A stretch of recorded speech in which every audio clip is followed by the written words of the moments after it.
Magandang gabi mga kapamilya! Samahan niyo kami sa aming mas pinaiting na pagbabalita.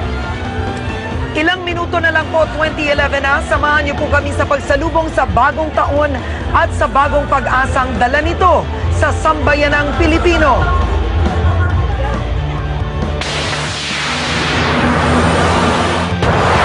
Mga biktima ng paputok at ligaw na bala, tuloy ang pagdating sa mga ospital.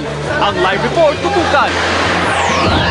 Mga bumbero sa buong bansa naka-heightened alert ngayong bisperas ng bagong taon.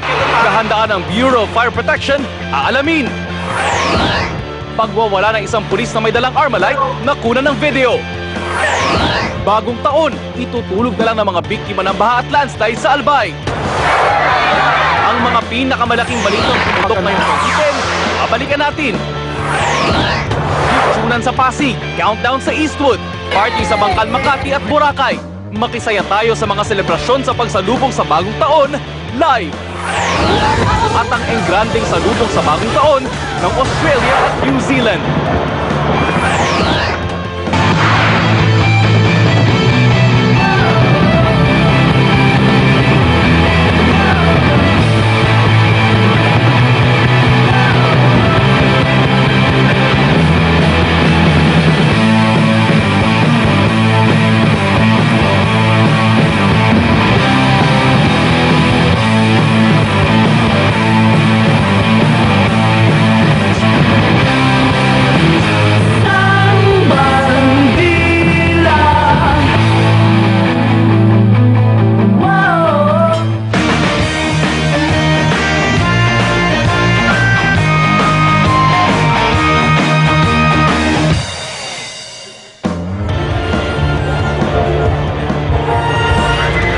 Sa mga balitang Guapandila, humigit kumulang 45 minuto na lang bagong taon na ho. At habang papalapit ang 2011, parami na rin ang parami ang mga nasugatan ng paputok na isinugod sa mga ospital. Nakabantay ngayon sa East Avenue Medical Center si Ron Gagalak. Sa Jose Reyes Memorial Medical Center naman nakatutok si Jenny Reyes. Sa Rizal Park sa Maynila kung saan sama-samang nagdiriwang ang magkakapamilya, nakatutok doon si Jasmine Romero. Sa Quezon City kung saan daan-daan ang nakikijamming sa New Year's Countdown Concert, nakabantay si Jeff Canoy. Nasa Bangkal, Makati naman si Shara Zambrano kung saan bilang sa mga fireworks ban ay patuloy pa rin ang pagdiriwang. Sa Tondo, Maynila naman nakabantay si Dominic Almelor. Sa Pacalob Festival naman sa Pasig City, naroon si Apples Halandoni. Sa Baguio City naman kung saan magbabagong taon si Pangulong Noynoy Aquino, nakabantay si Myra Wallace.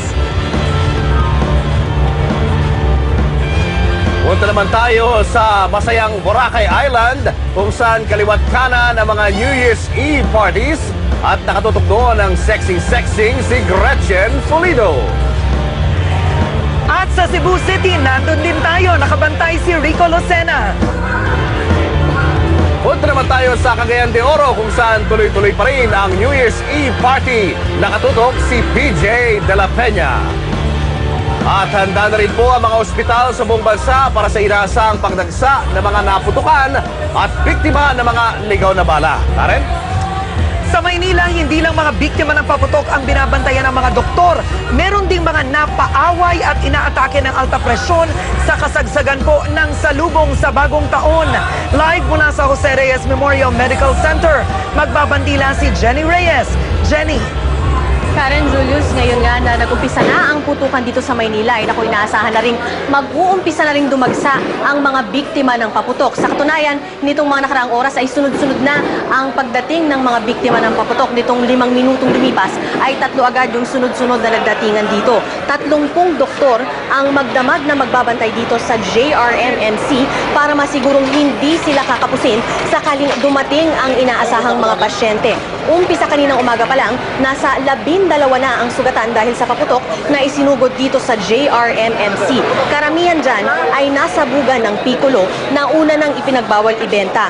4 sa 6 na biktima ay mga bata at noong nakarang taon ay 28 ang biktima ng paputok na dinala dito sa JRMMC noong bisperas ng bagong taon at ang dasal nila ay bumaba ito ngayong taon. At bukod nga sa mga naputukan ng paputok o mga biktima ng paputok ay meron din ditong 2 na isinugod na biktima ng alta presyon. Kaya nga ang payo ng mga doktor ngayon po ay maghinay-hinay po tayo ng bote sa pagkain sa ating mga medianosye. Karen, Julius?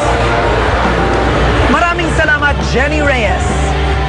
Samantala, hindi lang mga biktima ng paputok ang isinugod sa ospital, meron ding biktima ng pamamaril. Live mula sa East Avenue Medical Center, magbabandila si Ron Gagalag. Ron. Karen, unti-unti na nga rin nagsisidatingan ang magkahalong biktima ng paputok. Gayun din yung mga biktima ng karahasan ngayong pagsalubong sa bagong taon dito sa emergency room ng East Avenue Medical Center. Alam mo Karen, pagsapit ng dilim kanina ay isang lalaki yung itinakbo dito sa ER matapos magkalasog-lasog yung kanyang kaliwang kamay. Nakainom na umano itong si Junivi de Moser bago niya hawakan ng isang whistle bomb. Pagsindi na niya rito, nauna yung pagsabog kaysa sa pagpito nito. Naputol tuloy yung isa sa kanyang mga daliri. Si Florante ang gadol naman, nabiyak ang kanyang kaliwang kamay matapos masabugan ng plapla. Ihahagis na raw sana niya ang plapla nang may dumaang bata sa harap niya, kaya't pinigil niya ang sarili. Siya tuloy ang nasabugan ng ipinagbabawal na paputok. Sumunod na dumating dito si Richard Reyes na tinamaan naman ng ligaw na bala sa kanyang kaliwang balikat. At bandang alas 10 lamang ng gabi ngayon, 2 lalaki ang isinugod dito matapos umunong pagbabarilin ng mga hindi pa nakikilalang sospek habang sila ay nagpa-party sa Tandang Sora. Sinusubukan pa nga itong mai-revive ng mga doktor kanina. Sa tala ng East Avenue Medical Center, Karen, ngayong araw lamang na ito, 7 na ang nagtamo ng samut-saring sugat dahil lamang sa paputok. 3 dyan ay dahil sa Piccolo, habang 4 naman ang naospital dahil sa tama ng bala. At ang pinakahuli nating balita, Karen, yung nakikita nating nire-revive na yan, ay dead on arrival na. Naideklara ng DOA pagdating dito sa emergency room ng East Avenue Medical Center. Medyo magulo ang sitwasyon dahil sa dami na itinatakbo dahil magkahalo, Karen, paputok at saka yung karasa ng parehong itinatakbo rito. Kaya't meron pang mga ipinapasok ngayon na biktima naman ng pananaksak at pamamaril din, Karen. Ron, gusto ko lang malaman, handa ba sila dyan? Kumbaga, pumasok ba lahat ng mga ER staff? Walang problema sa kagamitan? Kumpleto naman, Karen. Kung mapapansin mo nga dito sa aking likuran, ito yung pinaka-attending table nila. Kadalasan walang nakaupo na rito dahil ultimo pati yung mga nurse at pati yung mga doktor na siyang unang tumitingin ay napapahalo na rin dun sa surgery at dun sa trauma team dahil nga sa dami na ipinapasok. Bagamat hindi ito yung eksena na gusto sana nilang makita sa pagsalubong pero hindi talaga mapigilan yung mga nasasabugan ng paputok at yung mga nagiging biktima ng karahasan. Gayong papalapit na ang 2011 kung kaya't white alert sila dito. Yun nga, ibig sabihin lahat sila pumasok ngayong araw nito, lahat sila nag-a-attend dito sa mga biktimang dinadala dito sa ER, Karen. Ron, sa ngayon ba lumalabas yung namatay dyan sa East Avenue, ang kauna-unang biktima o casualty dito sa pagsalubong sa bagong taon? At meron ka na bang pangalan itong biktima?